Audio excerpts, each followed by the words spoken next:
What's up, guys? Good morning. The anticipated class changes for the 4th of February are already out. I just woke up and I saw them. They were quite good. A lot of things that happened, especially on the top bracket of classes and bottom one. Not really much in the middle. But anyway, not gonna ramble. We're gonna dive deep and analyze them. All right. First thing first, we're having Death Knight Unholy. Now, Unholy Death Knight was really good last week, especially after the testing of Sunland builds. Extremely RNG build, but extremely good in Mythic Plus. Death Coil minus 13%. Magus of the Death increased by 35. Doom Biting now is gonna last. The Magus is gonna last for 6 seconds instead of 8 seconds. That's a nerf, and buff to Army of Death, Gargoyle, and Gargoyle even further buffs by 15%.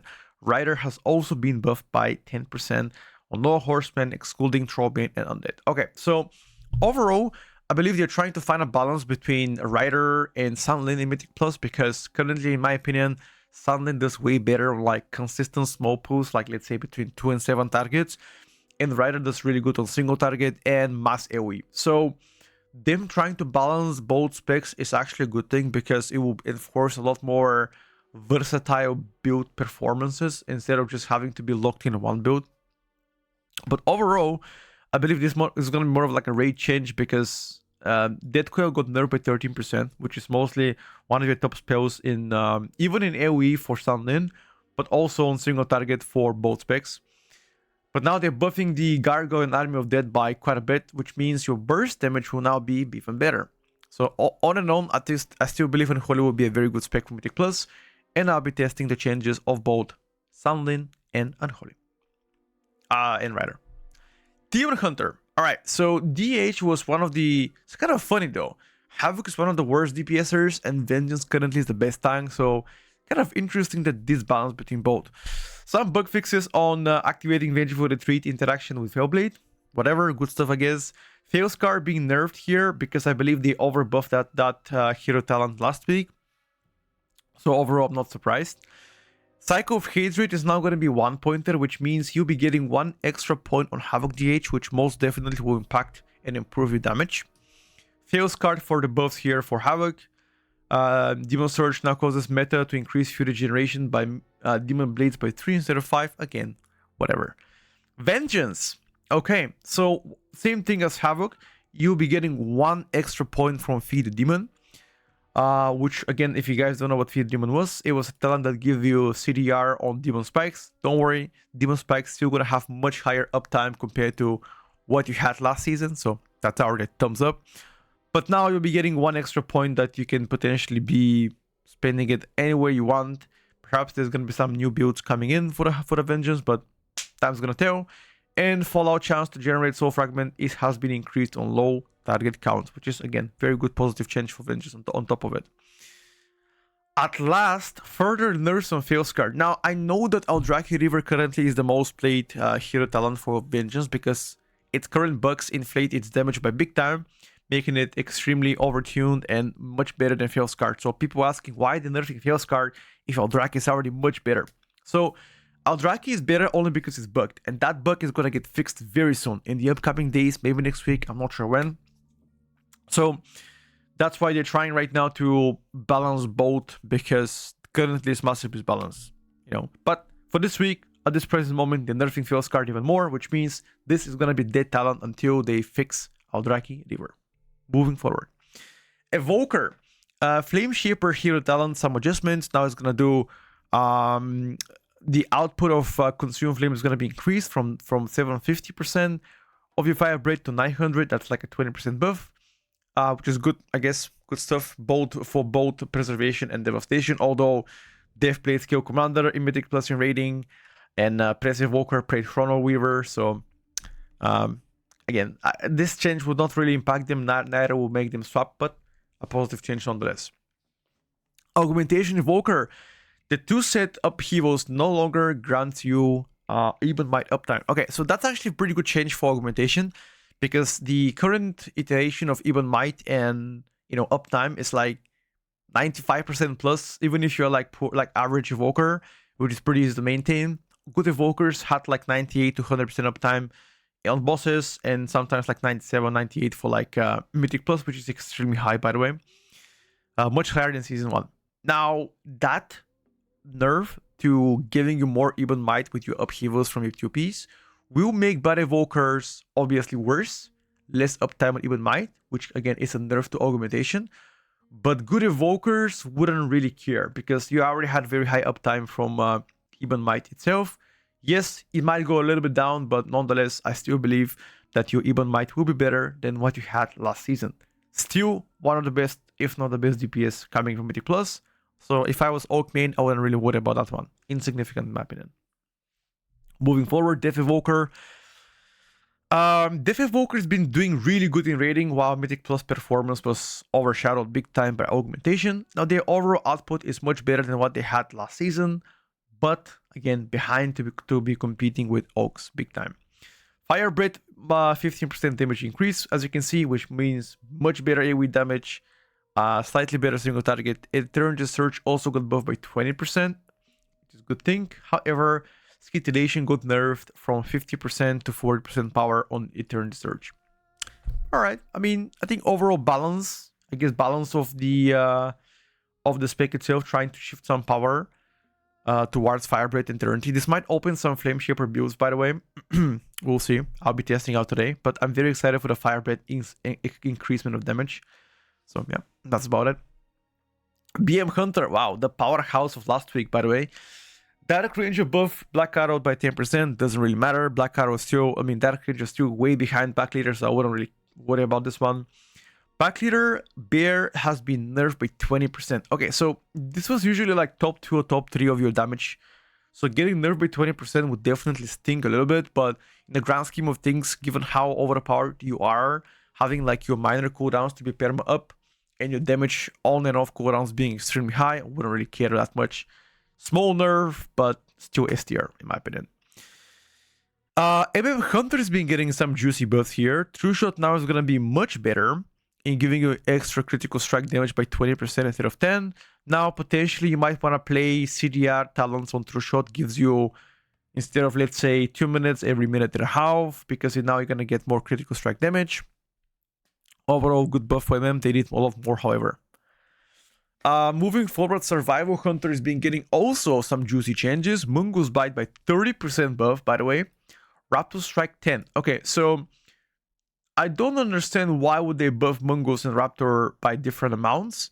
This might make you shift to play Mungo's Bite in raiding instead of like, ignoring it.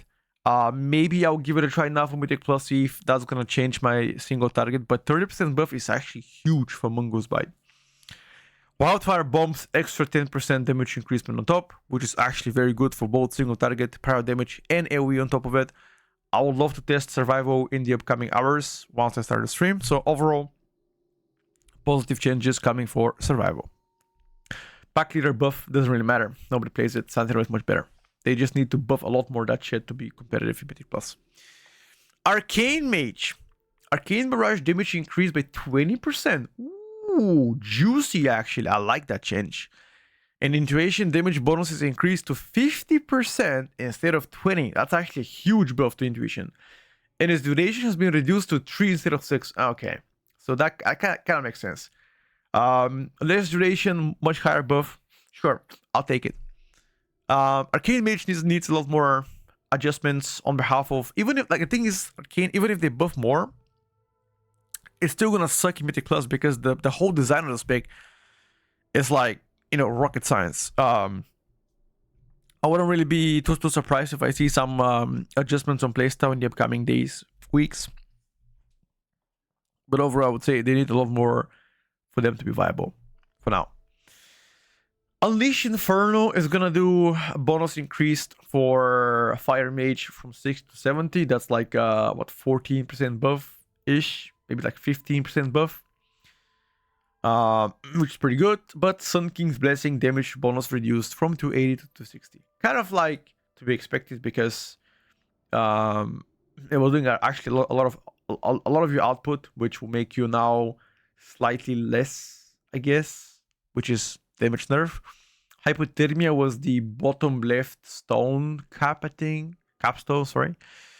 Chance to trigger increased significantly. I don't know exactly what it means, chance increase, like how much exactly is he going to be increased, no idea, but I guess we're going to find out. Frost Mage. Okay, so this is actually insane build for Frost Mage. Winter Tide has been updated. Now grants 2 to 4% increased Icicle and Glacial Spike damage, stacking up 2 times. Okay, so 2 times instead of 4, but no longer consumes Winter Tide when you cast Glacial Spike. Previously consumed, by the way.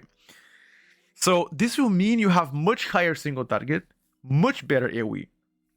Well, I wouldn't say much better, but like better. Put it this way, like 8% better spike damage, which is insane, considering spike sometimes is your, if not all the time, being your top damage. So that's going to increase your single target by quite a bit, and also AoE output. Very good change for Frost. Maybe now Frost is going to be better than Fire Mage in Mythic Plus. I'll be testing that one. Further nerfs on Spellslinger. I think Frostfire was already better, but they keep nerfing Spellslinger. Less orbs now. Less splinters, sorry, from 5 to 4. And Spellfrost teachings, chance to trigger reduced to 2% instead of 2.5. Again, further nerfs on Spellslinger. I don't understand why, but go figure it out. Retribution Paladin. Pretty much nothing has changed here. Just some kind of a glyph change, whatever. So, no changes for Retribution. Priest, Shadow Priest.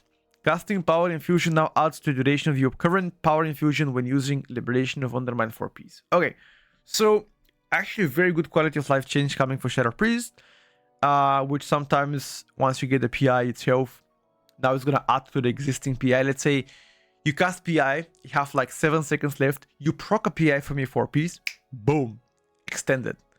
And it can go up to maximum of 30 seconds. I mean, to beat 30 seconds, you need some kind of insane RNG, but you know, could happen, who knows. Rogue. Wait, this is the 5th week or 6th week of like class changes, and that's all for Rogue. Just hero talent changes Deathstalker, fix several issues, brother. What are you fixing issues about Deathstalker? Give them a working tier sets for Sup and Asa. Give them some changes. I feel like Rogue and Shadow Priest are the only 4 specs. Well, Asa, Outlaw, Sup, and Shadow Priest are the only 4 specs that haven't really seen much. They just haven't seen anything at all. You know, I gotta be honest with you. And both Sup and Asa Rogue are the only specs right now that has their tier sets bugged out. Maybe they hotfix them stealthily without mentioning it on the notes. I'll be testing out right now, but if they haven't, if you're a Rogue player, I'll be very, very, very concerned. And because we're getting so close to the expansion, to the season release, we like probably have like 3 weeks at most, that I'm getting concerned, you know? If they haven't even have a working tier sets, how we can provide feedback? It's impossible. Anyway, Enhanced Shaman. All right, so Enhanced Shaman was performing really good last week, and this week, unfortunately for them, they've been getting a small nerf. 4-piece now is gonna nerf the damage of Crashing Light from 24 to 18%. Good overall. The enhanced were performing really, really good, so that kind of makes sense. And the 4-piece Electrostatic Wager will now only increase the initial damage of Crushing Light. Okay, so this itself is going to definitely be a nerf to enhance. The question is how much. Apparently the 4-piece was bugging out in giving you a lot more damage of Crushing Light. And now not only is going to give you less damage, but also it's being nerfed, the effect itself. So double dip here. I still expect Enhanced to be one of the best specs in Mythic Plus. I'll be testing out in the upcoming hours, see exactly what changed. Stormbringer nerfs for Enhanced. Awakened Storms now grants Tempest every 4 times instead of every 3. And Voltic Surge also has been nerfed. I feel like Stormbringer is already a little bit behind Totemic. Now with a nerf to Stormbringer again, maybe Totemic is going to be a full time now. Who knows? But definitely a nerf to Stormbringer from Enhancement. I'll be testing it out. Soon TM. Warlock Destruction. The 4-piece now providing high mastery more than intended has been resolved. Bug fix here. Likely gonna result in a little bit less damage. And the 4-piece now is gonna grant you 2% mastery when a jackpot hits instead of 3. Actually quite a big nerf here, because that's like a 33% nerf of the 4-piece, giving you like, you know, instead of 3, only 2% mastery. Interesting. I think Destros were doing really good in raiding, and that's why they decided to probably nerf them a little bit. I still believe that's going to impact their Mythic Plus performance, likely dropping a spot or two. After the changes, I will be letting you know, I guess testing. Arcane Warrior fixed some visuals. Again, no changes to Arms and Fury, so nobody cares. Protection has been hit by a huge text of developers. Let's see what I have to say. Prot Warrior is a very active spec, requiring constant decision making both for tanking decisions as well as managing cooldowns, resets, and free ability uses. However, there are some elements of the current design that can lead to Protection Warrior being required more active play than what we intended. So they want to slow down the proc fast-paced Prot Warrior, make it slower, which they've already expressed so in the beginning of Season 2 prep. Not surprised that they decided to do it.